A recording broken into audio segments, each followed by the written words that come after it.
لفظ طلاق بولتے ہوئے مجھے اتنا بھاری نہیں لگا تھا، لیکن پتہ نہیں کیوں وہ پھر بھی اس کا بوجھ نہیں اٹھا پائی تھی۔ جیسے ہی میری زبان سے یہ لفظ ادا ہوئے تھے، وہ اسی وقت کوئی سہارا ڈھونڈنے لگی تھی، مگر اسے اپنے قریب کوئی سہارا نہیں مل رہا تھا۔ وہ دھڑام سے زمین پر گری تھی۔ زمین پر گرنے کی وجہ سے اس کے سر سے خون بہنے لگا تھا۔ جب وہ اس کو اٹھا کر سیدھا کیا گیا تو نظر آیا کہ اس کی ناک میں خون آلود ہو چکی ہے، یعنی ناک سے بھی خون بہہ رہا ہے۔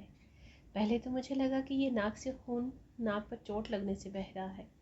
بعد ازاں خون اس کے کان سے بھی نکلنے لگا تو سارے گھر والے پریشان ہو گئے، گو کہ وہ میرے حق میں نہیں تھی، مگر گھر والوں کے دباؤ پر اسے اٹھا کر ہسپتال پہنچانے میں بھی پیش تھا۔ گھر سے ہسپتال جاتے ہوئے راستے میں میرا ذہن ماضی کے جھروکوں میں کھو گیا۔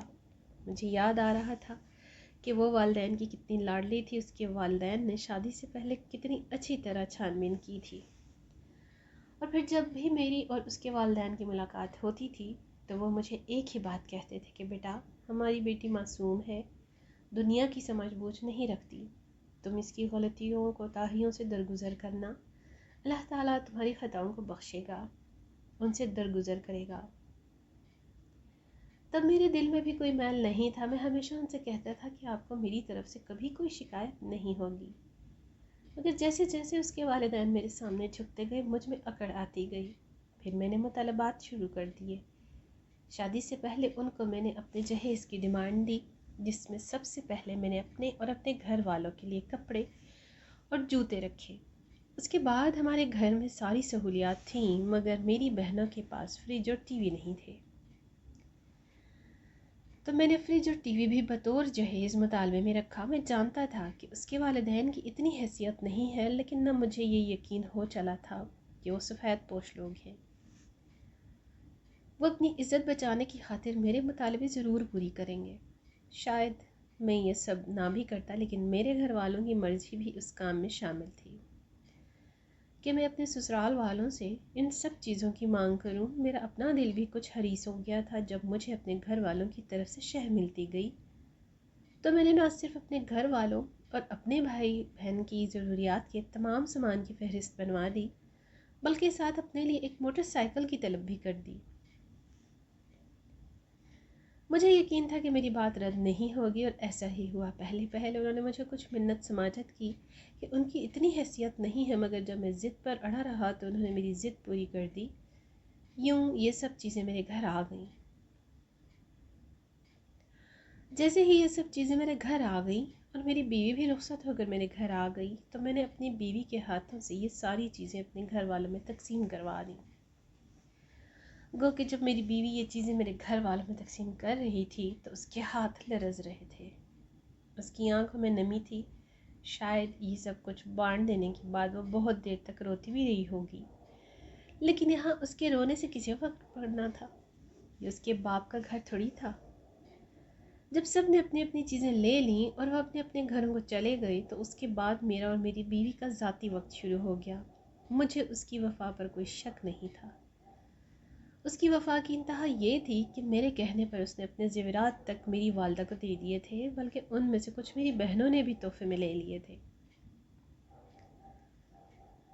زیورات تو شاید اس کے والدین نے شادی سے پہلے بنوا کر رکھ لیے تھے، مجھے نہیں پتا ان پر کیا لاگت آئی تھی، لیکن میں یہ جانتا ہوں کہ جہیز کی جو لسٹ ان کو تھمائی گئی تھی، اس فہرست میں موجود سامان کو پورا کرتے کرتے اس کے والدین کافی سارا مقروض ہو گئے تھے، اور یہ بات انہوں نے دبے لفظوں میں مجھ سے کی ہوئی تھی۔ آپ لوگوں نے اکثر نوٹ کیا ہوگا کہ جو مڈل کلاس سفید پوش خاندان ہوتے ہیں، ان کی اکثر کوشش ہوتی ہے کہ جہاں ان کی بیٹی کا رشتہ طے کیا گیا ہے وہاں سے ان کا رشتہ نہ ٹوٹے اور ان کی بیٹی خیر خیریت سے رخصت ہو کر اس گھر میں چلی جائے۔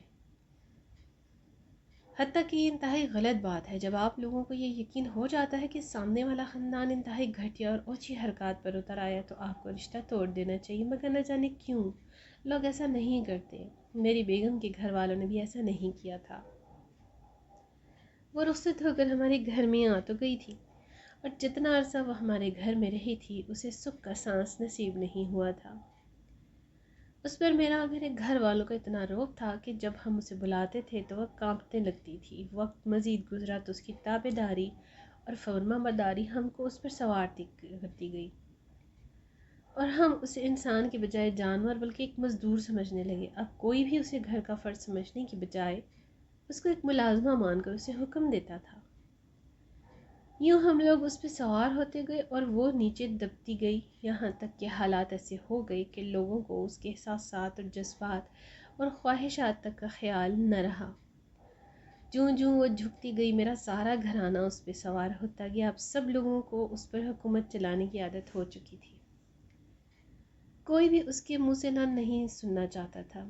اسی دوران مجھے میری ایک کزن پسند آ گئی جو کہیں بیرون ملک سیٹ تھی۔ میں اس سے شادی کرنا چاہتا تھا، اس کی طرف سے بھی ہاں تھی، بس اس کا یہ اعتراض تھا کہ میں اپنی بیوی کو طلاق دے دوں، اور میں نے اپنی کزن کی خاطر اپنی بیوی کو طلاق دے دی۔ جب میں نے اپنی بیوی کو طلاق دی تو یقین کریں اس وقت تک اس کے والدین بیٹی کی شادی کا قرضہ بھی نہیں اتار پائے تھے۔ اسی دوران ان کی بیٹی کو طلاق ہو گئی اور وہ خوب اچھی طرح جانتی تھی کہ اس کے والدین کے کیا حالات ہیں۔ اسی لیے جب میں نے اس کو طلاق دی تو وہ اسی وقت کس چیز کا سہارا ڈھونڈتے زمین پر گری تھی۔ گرتے ہی اس کے ناک، منہ، کان اور سر سے خون بہنے لگا تھا۔ پہل تو ہم لوگ سمجھے تھے کہ یہ زمین پر گرنے کی وجہ سے خون بہا ہے، مگر جو ہی اسے اسپتال لے کر پہنچے تو تصدیق ہوئی کہ وہ مر چکی ہے، اور خون بہنے کی وجہ کوئی اور نہیں بلکہ اس کے دماغ کی نس پھٹ گئی تھی۔ سر کی بیرونی طرف جو خون بہہ رہا ہے اس کی وجہ سر پر چوٹ لگنا تھی، اور وہ چوٹ گرنے کی وجہ سے لگی تھی۔ یوں اسے طلاق بھی ہو گئی تھی، اس کو عدت بھی نہیں گزارنی پڑی تھی، اور اس کے گھر والے اس دکھ سے بھی محفوظ رہے تھے کہ ان کی بیٹی کو طلاق ہو گئی۔ ہمارا راز بھی راز ہی رہ گیا۔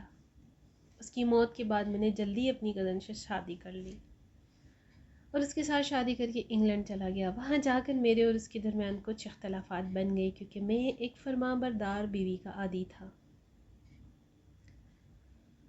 اور اسے ایسا شخص پسند نہیں تھا جو اس پر حکم چلائے۔ یوں یہ بات بڑھتی گئی اور ہم دونوں میں جھگڑا ہوا تو وہیں پہ میرے اوپر کیس ہو گیا اور مجھے جیل بھجوا دیا گیا۔ جیل بھیجنے کے بعد مجھے سزا مکمل ہونے پر ڈیپورٹ کر دیا گیا۔ جب میں پاکستان آ گیا تو نکاح نامے میں میں نے اپنی اس کزن بیوی کو اپنا گھر، ایک پلاٹ، کافی سارا زیور اور اس طرح کے کچھ اور اشیاء لکھ کر دی ہوئی تھی۔ میرے پاکستان پہنچنے کے بعد میری وہ بیوی بھی پاکستان آ گئی اور مجھ پر دوبارہ کیس کر دیا۔ یہاں آ کر اس نے مجھ سے وہ تمام اشیاء قانونی طریقے کے مطابق حاصل کی جن کو حاصل کرنے کے لیے میں مقروض ہو گیا، اور آج تک میں وہ قرض اتار رہا ہوں۔ اب جب میں مقروض زندگی گزار رہا ہوں اور میری سابقہ بیوی کسی اور کی بیوی بن کر عیاشی کر رہی ہے تو مجھے اپنی اس پہلی بیوی کی یاد آ رہی ہے جو طلاق کو سنتے ہی اس دنیا سے گزر گئی تھی، اور میں سوچ رہا ہوں کہ اس کے والدین نے اپنی بیٹی کو رخصت کرنے اور اپنی بیٹی کی خوشیوں کے لیے کتنی قربانیاں دی تھیں۔ ان کی وہ قربانیاں بھی رائے گاں گئیں جس طرح میری محبت میں دی گئی قربانیاں رائے گاں گئیں۔ شاید اس کے والدین تو اپنا قرض ادا کر کے فارغ ہو چکے ہیں، لیکن میں ابھی تک ان لوگوں کا ملزم بن کر جی رہا ہوں جن لوگوں سے قرض لے کر میں نے نکاح نامے پر درج بیوی کے تمام مطالبات پورے کیے تھے۔